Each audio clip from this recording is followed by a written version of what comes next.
Welcome back, guys, to a conversation with a Trainerhead. It's your girl Ree, and today I'm here with my special guest Aneesha from Big Eyes, Little Souls. So, when did you start collecting? What was your entry to the my training journey? game? Maybe, Yeah. All right, so I actually started collecting probably about 15 plus years ago. Mad. Yeah, it's been a journey though. Because I got into kicks from when I was at primary school and stuff, and I got one pair a year. Yeah. And I was like, I'd make sure. Birthday? No, it was the brand new school year. Oh, okay. Make sure. I was like, you know what? I'd go to the sports stores. I'd be like, all right, cool. Which ones am I going to pick? And then I'd be like begging my mum and dad. I'm like, please, I want these expensive Nikes. But from then, it's I got a job in retail and stuff. So I was always around footwear And fashion. Yeah. and fashion. So there's always all of these influences and stuff. And then I was quite sporty and stuff as a kid, so I played a lot of basketball. So I was looking at all my favourite players: Jordan, Pippen, Of course. Kobe and Shaq. So there's all of these different players, and they were all. I was just influenced by what they were wearing. Yeah. So, when you started, what was your first trainer that was you could say commemorated the start of your collection? I would say it was the Air More Up Tempo.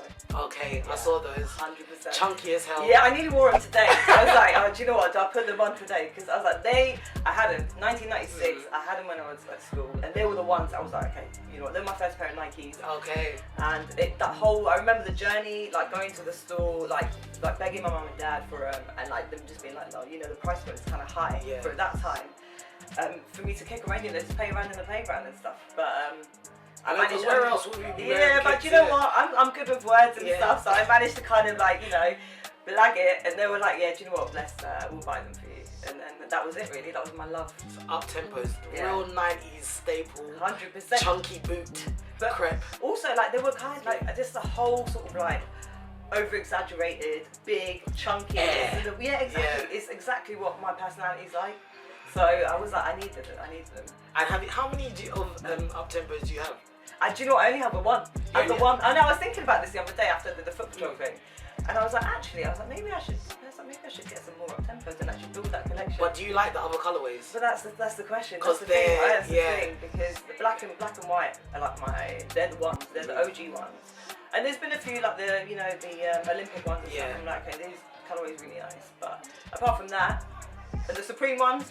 Yeah, that was the triple white ones. Yeah, the gold ones as well. I was like, they're kind of a bit. The red ones, I was like, actually, they're probably the hardest out of the three. Probably the hardest to get as well. Yeah, but out the rest, I was like, no, do you know what? The colourways haven't quite been on Chef's kiss. Yeah. So, what would you say is the soul that got away? The soul that got that away. one crepe that you search online maybe once or twice a week, just hoping that you're able to cop it just on the off chance, and you just can't let it go. Oh, I know straight off which sneaker it is. It's the Union Jordans. And why was it so important to you? Because this one, it was the classic colorways, right? And then two, I don't know why I didn't get a pair. I feel like every other person that I've seen has a pair of these. But I was hoping there was going to be a plug in the States, and I was putting my luck on that. But it didn't work out my way, and they're just out my price range now. The Union 4 ones. Why are you teasing me like this, man?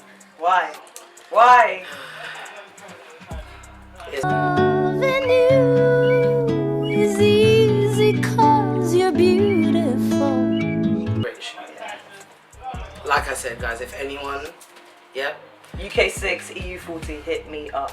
So you see, how did you get into editing and writing for Big Eyes, Little Souls? So, How did that start? Because they started in 2010. Did you start at the same time? So I didn't start right at the start. So it was founded by Yanni, who's been running the blog from day one. But I kind of joined. It must have been around 2015. So I've been doing stuff for about 5 years. Wow. Yeah. But Big Eyes Little Souls was a platform that kind of came about, which was 10 years ago. It was the first female sneaker blog to kind of launch in the UK.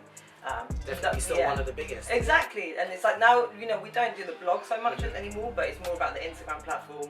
We're still pushing that forward and stuff. There's like 6 other editors as well that are based in the UK. Yeah. And then we have like global contributors and stuff like that as well. Very cool. Yeah. It's like, so it's a whole big like community. Yeah, exactly, because I think that's what sneakers is all about. It's about community. And that's what it means to me anyway, because, you know, when I first came to London, like, you're looking for people that have a shared interest, and there's like sneakers was one of the first things that kind of bonded with people.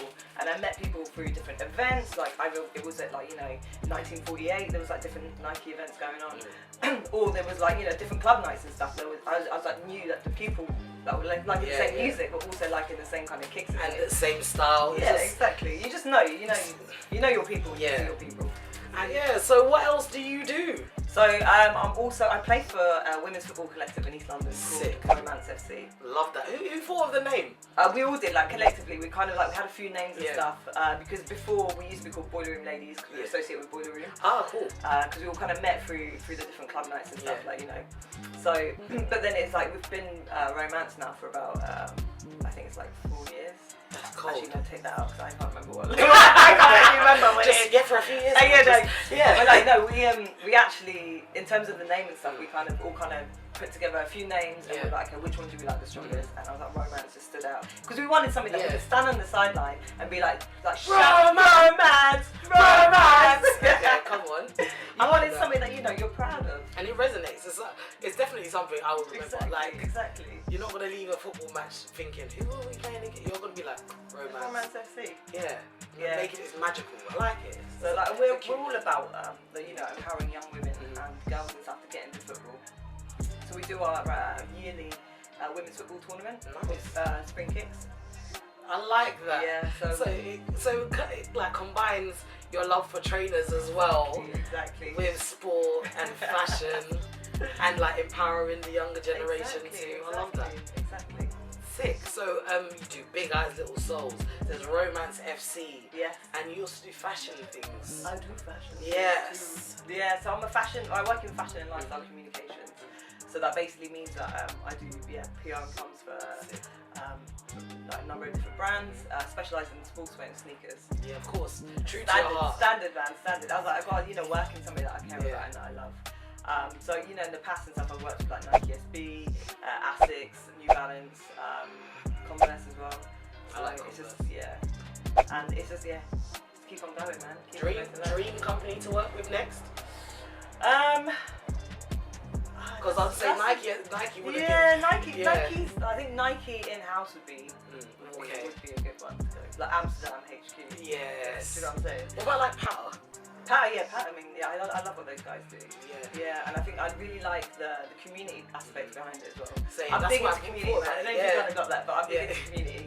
I think everyone should. Yeah, and I think like, you know, like I really appreciate what they do for the culture, but also for like the community in Amsterdam and in London and what they stand for. Yeah. They're not scared to kind of have their voice heard and stand up for certain political things and stuff that as well that I agree with. And that I would say companies did shy away from. Yeah, 100%. Pre-quarantine. Exactly. Yeah. All of a sudden, people have got an interest. Yay! Finally! Finally! Yeah. But you know what? Listen, Aneesha, it's been lit. And like, thank you for coming down and speaking with me. No, thank you for having me. Like, let them know where to find you. Not just Big Eyes Little Souls, but also your personal channels as well. So you can grow your own platform too. Yeah, so Big Eyes Little Souls is just at Big Eyes Little Souls. And then myself is at Crayfish8. Because I like crayfish and 8's my favourite number. Sick. I'm born on the 8th, so I love that. It's lit. Exactly, man. Sick. And we're out. Make sure you like, subscribe, and let us know who else you'd like to be in a conversation with one of us. Peace.